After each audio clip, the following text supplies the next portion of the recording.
Graça, misericórdia e paz a vós todos, da parte de Deus. Queridos,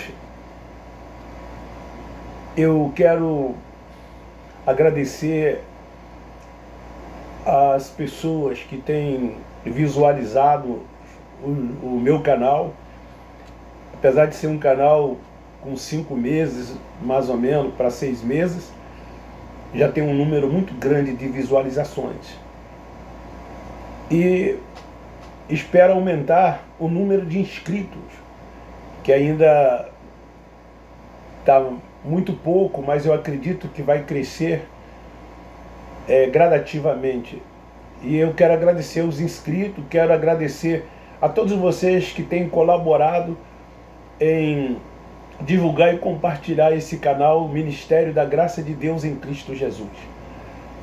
Quero fazer uso da palavra de Deus, a epístola do apóstolo São Paulo aos Romanos, no capítulo de número 16, versículos 17 e 18, que diz assim: Rogo-vos, irmãos, que noteis os que promovem dissensões e escândalo quanto à doutrina que aprendeste, desviai-vos dele. Pois os tais não servem a Cristo nosso Senhor, mas ao seu ventre, com suaves palavras e lisonjas, enganando os corações dos incautos.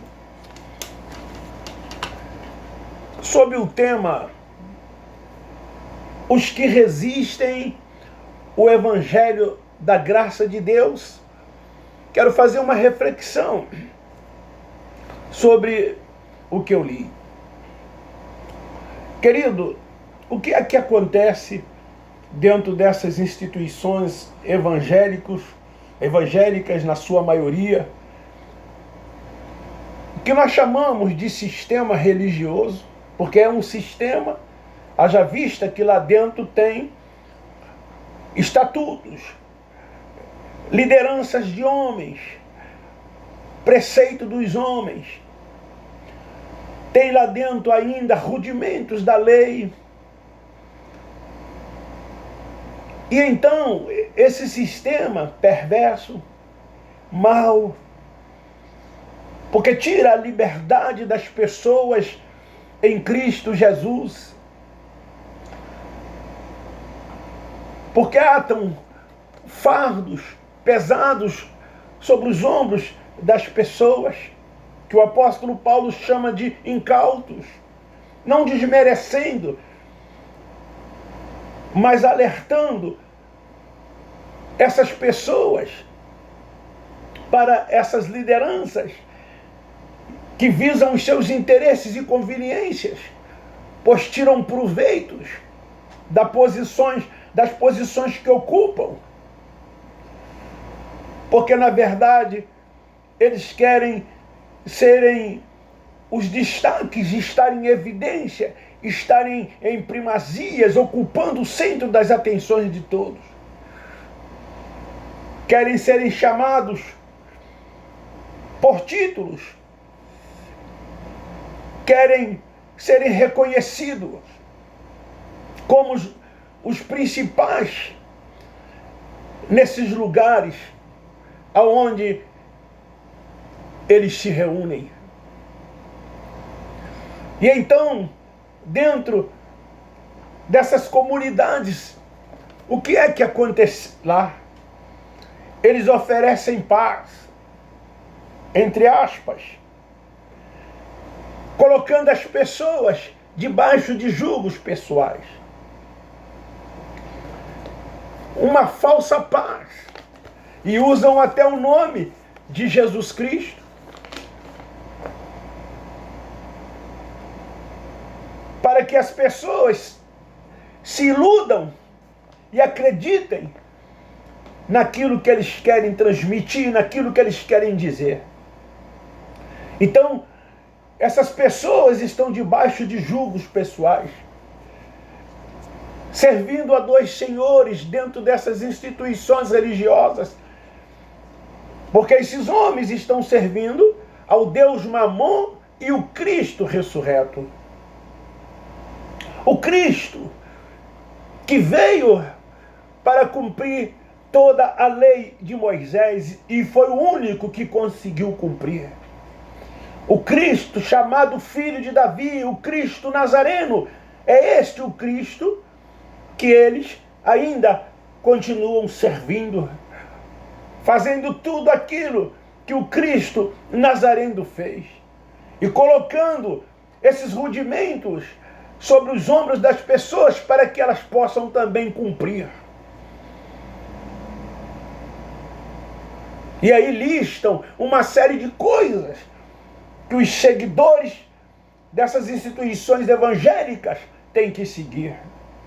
Tem que fazer isso, tem que fazer aquilo. E as pessoas, elas fazem acreditando que como cristão que elas são, isso faz parte da trajetória, da carreira que eles abraçaram. São atos pessoais, são justiças que procuram fazer a fim de alcançar salvação, a fim de alcançar benevolência vindo da parte do Eterno para elas. Como se Deus fosse atendê-las, porque elas cumprem todas esses rituais impostos por essas lideranças evangélicas. Deus Mamon, tornando-os então inimigos do evangelho do Cristo ressurreto. Porque é esse o evangelho que o apóstolo São Paulo, o apóstolo dos gentios, pregou e ensinou. Foi o evangelho do Cristo ressurreto, do Cristo que morreu, mas ressuscitou e está vivo e vivo para todo o sempre. Sabe o que acontece lá dentro? Sabe por que do Cristo Nazareno? Porque lá tem todas as estruturas da lei. Lá tem o batismo nas águas.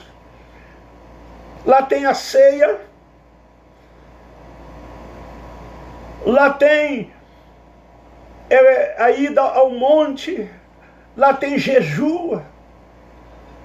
Lá tem os tais círculos de orações, aquele que na verdade são petições. As pessoas aprenderam a ficar pedindo ao Pai. E é um tal de pedir, pedir, pedir, pedir. Todas essas coisas estão lá dentro dessas instituições. Por isso que é o evangelho do Cristo Nazareno. Porque tem todas as estruturas da lei. Então, qual é a diferença do evangelho da graça de Deus? Do evangelho pregado por Paulo, apóstolo dos gentios? O evangelho do Cristo ressurreto é completamente diferente do evangelho do Cristo Nazareno.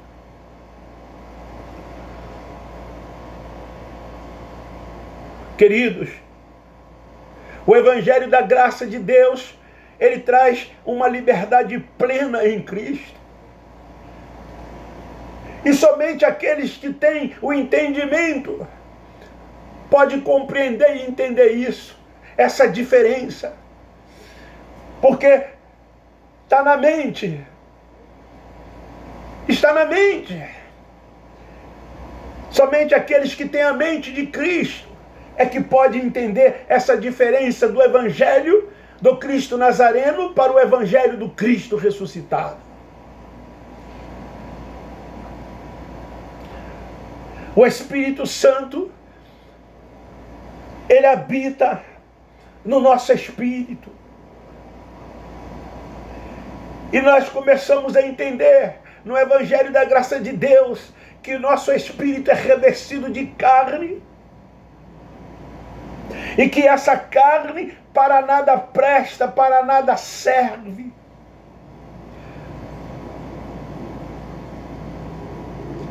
Só que o evangelho do Cristo Nazareno valoriza muito a carne, e daí que lista uma série de coisas que as pessoas têm que fazer para cumprir, a fim de que sejam salvas, ou a fim de que sejam alcançadas pela benevolência do Cristo ressurreto. E aí eles dizem que aqueles que estão no Evangelho da graça de Deus, eles vivem numa libertinagem quando nós falamos da mente de Cristo, do Cristo que habita no nosso espírito. E aí então eles dizem assim: então vocês querem dizer com isso que vocês podem fazer o que vocês quiserem? Não, não é isso, pelo contrário.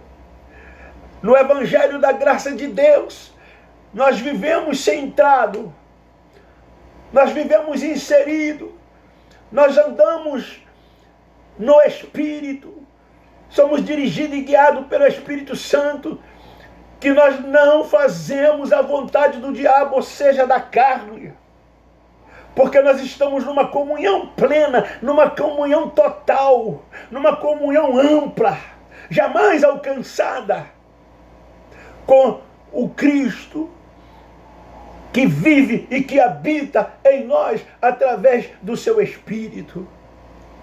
Nós entendemos no Evangelho da graça de Deus que Deus é Espírito. E por isso, nós não temos um lugar físico, um espaço físico, como lá eles ensinam que nós temos que ter. Temos que ir às reuniões solenes, temos que ir ao templo, temos que nos reunir para adorar, como se lá fosse um lugar determinado por Deus para que o adore. A mulher samaritana, quando encontrou com Jesus, a preocupação dela era essa, que era a nossa preocupação também, que é a preocupação de muitos. Foi um dia a minha preocupação. Aonde devemos adorar? Ela perguntou a Jesus, e então Jesus respondeu para ela dizendo: mulher, virá dias que os verdadeiros adoradores adorarão o Pai em espírito e em verdade. Que dias são esses? Hoje eu vivo esses dias que Jesus falou há centenas de anos atrás para a mulher samaritana. Eu adoro a Ele em espírito e em verdade. Eu entendi isso no Evangelho da graça de Deus. Porque nós fomos ensinados que somente lá era que se adorava. E nós valorizamos muito o templo, aquele lugar de reuniões, como muitos valorizam. Porque eles incutiram nas mentes das pessoas que lá eles chamam de igreja, quando na verdade igreja somos nós. A igreja é o corpo de Cristo, é o organismo vivo. Não são 4 paredes, não são os templos religiosos. Nós somos a igreja, nós somos o corpo de Cristo, o corpo somos nós. O cabeça é Cristo. É Ele quem dirige, é Ele quem guia, é Ele quem orienta. Nós estamos focados somente nele. Só estamos olhando para Ele, que é o autor e o consumador da nossa fé. Damos a Ele, reconhecemos, porque é dele a sua primazia. Reconhecemos que Ele é soberano, que Ele não tem nenhuma concorrência, que não existe inferno, que não existe diabo como concorrente, como adversário do Cristo ressurreto. Ele venceu a morte, Ele venceu o mundo, tudo está consumado. Ele disse ao expirar: tudo está consumado. E então, agora, Ele estabelece para aqueles que foram eleitos antes da fundação do mundo. E então, ele veio e habitou no nosso espírito e fez de nós morada. Ele fez de nós o templo, ele fez de nós o santuário da morada do Altíssimo. Por isso que nós adoramos ele em espírito e em verdade. Jesus disse para a mulher: importa que o adore em espírito e em verdade. Nós não precisamos esperar chegar terça, quinta, sei lá, quarta, sexta, sábado, domingo, como lá eles ensinam nesses dias de culto, que é dia de adorar. Nós não precisamos esperar, porque nós o adoramos 24 horas por dia. Nós dormimos adorando, nós acordamos adorando, nós passamos o dia adorando. Experimente o Evangelho da graça de Deus. Experimente esta liberdade, este gozo inefável que Ele concede. Experimente. Saia de debaixo desse jugo, desses fardos pesados. Como eu li no início, Paulo escrevendo aos Romanos, nos capítulos 16, fujam deles. Eles estão buscando os seus interesses, as suas conveniências. Eles estão buscando glória para si.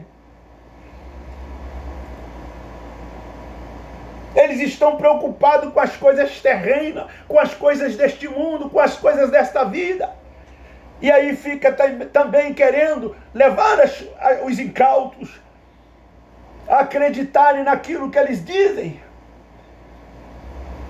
E eles vivem em mordomias, nos seus bel prazer, enquanto muitos dos seus seguidores passam necessidades, dificuldades, para que possam dar a eles mordomia e satisfazer os seus interesses e suas conveniências. No Evangelho da graça de Deus, nós mostramos para essas pessoas o quão bom é viver nessa liberdade que a graça de Deus nos dá. Essa liberdade plena que ela nos traz na pessoa de Cristo Jesus. Queridos, o Cristo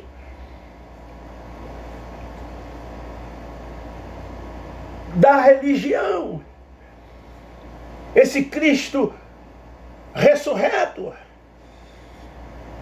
é diferente do Cristo nazareno, porque o Cristo ressurreto não veio trazer uma religião. Ele não veio trazer uma religião. O Cristo ressurreto, ele não veio implantar nada disso que nós vemos dentro desses templos religiosos. O Cristo ressurreto, ele veio trazer paz, ele veio trazer alegria, ele veio trazer liberdade plena, ele veio trazer liberdade nele, ele veio trazer a sua graça.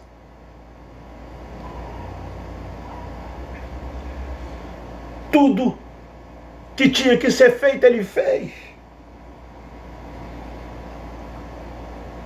Ele não veio trazer algemas, ele não veio trazer prisão, ele não veio trazer escravidão, como nós vemos nesse evangelho das religiões, prisões, escravidões, as pessoas algemadas, presas, submissas aos homens.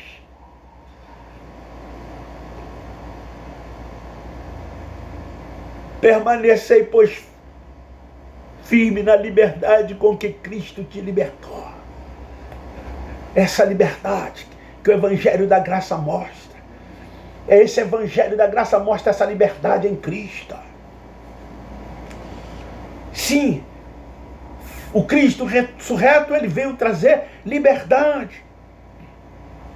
Ele veio trazer uma consciência cristã para vivermos bem diante de Deus.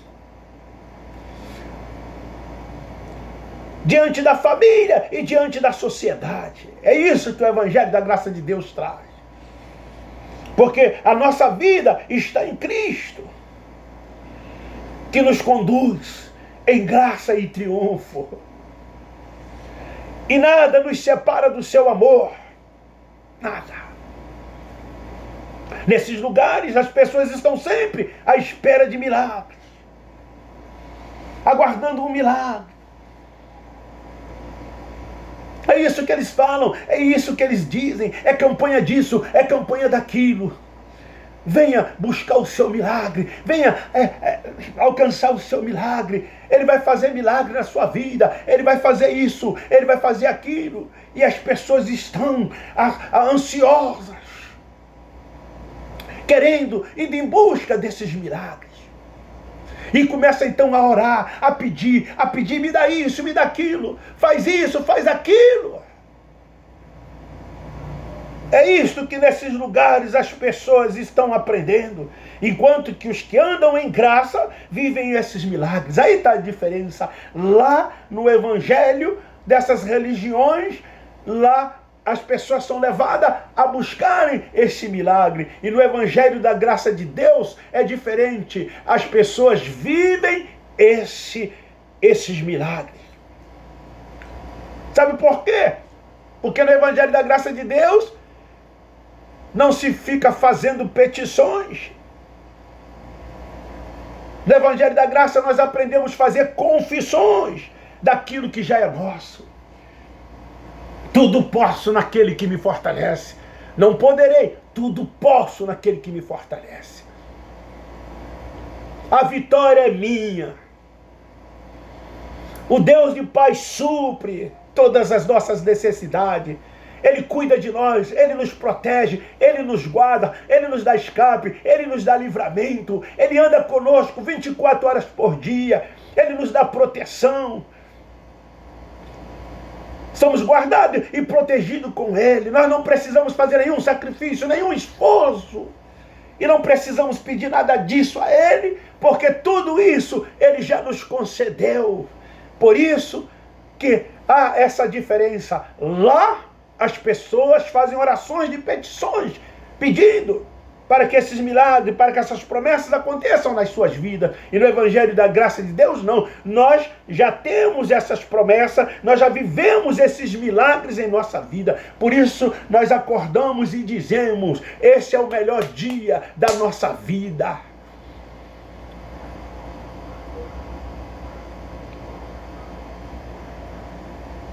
Queridos, aprenda a fazer confissões. Ao invés de estar orando e pedindo, como se Deus não soubesse de nada, como se esse Deus precisasse de que você alertasse Ele, dissesse para Ele, para que Ele pudesse fazer. Deus não é fiel a você, nem tampouco a mim. Ele é fiel à sua palavra. E na sua palavra, Ele já te abençoou. Ele não vai te abençoar. Na sua palavra, Ele já te deu. Ele não vai te dar porque você vive pedindo. Na sua palavra, Ele já fez. Ele não vai fazer porque você está pedindo, porque você está insistindo. Essa é a diferença do Evangelho do Cristo Nazareno para o Evangelho do Cristo ressurreto.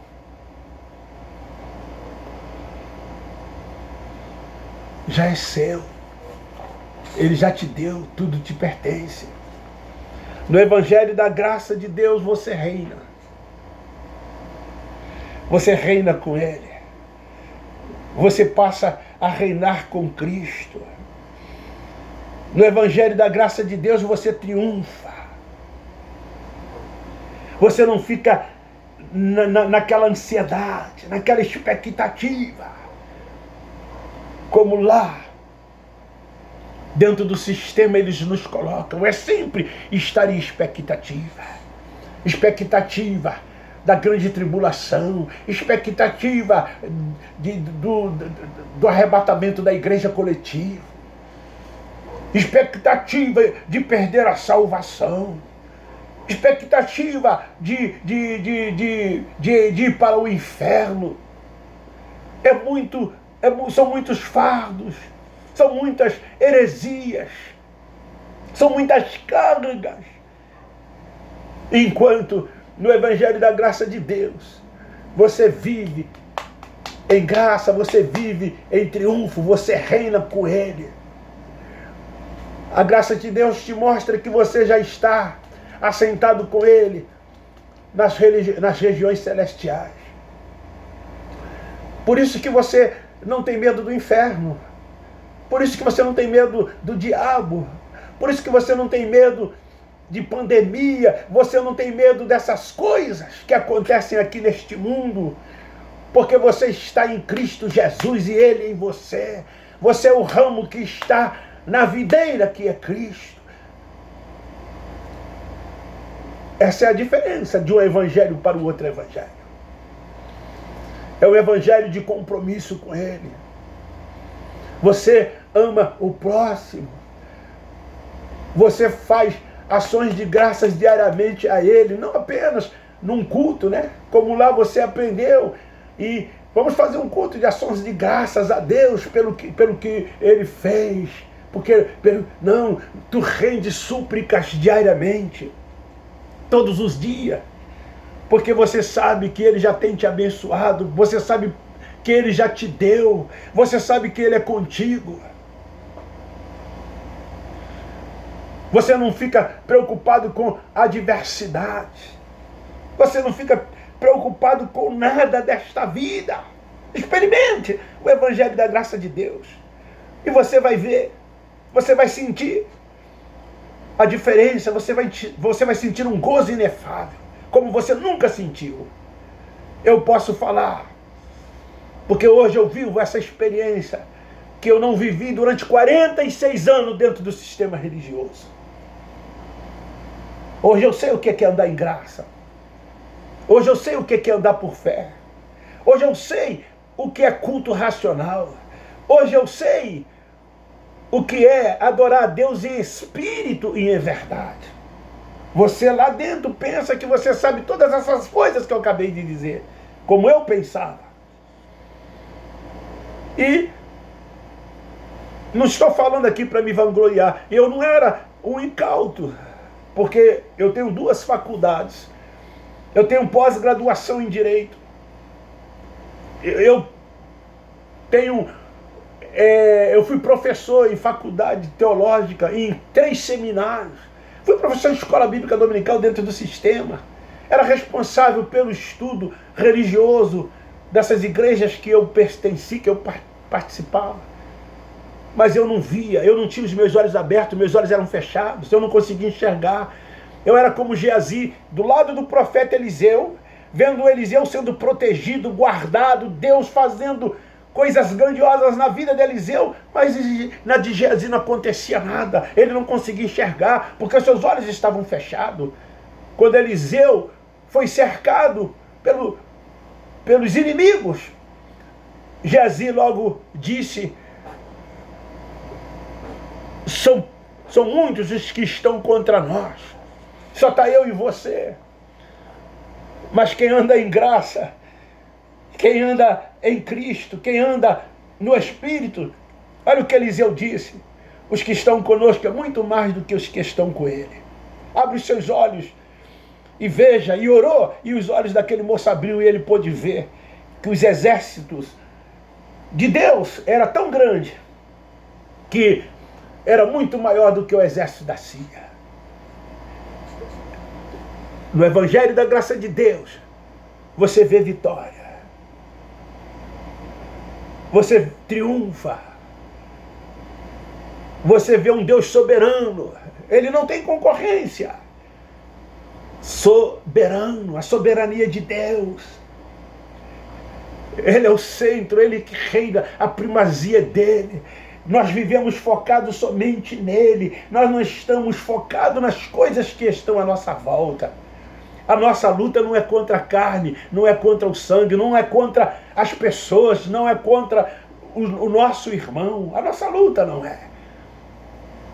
Nós não atacamos ninguém, nós não citamos nome de ninguém. Sim, falamos sistema religioso, que muitos não gostam. Eles até se ofendem quando falamos do sistema religioso. Mas nós amamos as pessoas que estão lá. Jamais vamos falar mal de quem quer que seja. Sabe por quê, irmão? Porque eles são predestinados, eles são eleitos. Eles precisam ser salvos na mente para viver o reino de Deus enquanto estão aqui com vida. Mas eles são salvos porque eles são predestinados. Eles são eleitos, eles são propriedade exclusiva de Deus, eles são nossos irmãos, eles são o corpo de Cristo, eles precisam apenas a mente ser aberta para que eles possam enxergar essas coisas. E enquanto isso, aqueles que vivem o Evangelho da graça de Deus reina, triunfa, vive essa liberdade plena, vive esse gozo inefável, enquanto está em vida aqui neste mundo, até que um dia esse corpo volte ao pó da terra e o espírito volte para Deus glorificado e assim vivemos para sempre com Ele. O arrebatamento individual. Que Deus possa ter misericórdia, compaixão. Que os olhos dessas pessoas possam serem abertos para que elas possam enxergar a grandeza desse evangelho do Cristo ressurreto, esse evangelho da graça de Deus. Abba Pai, Abba Pai, Abba Pai.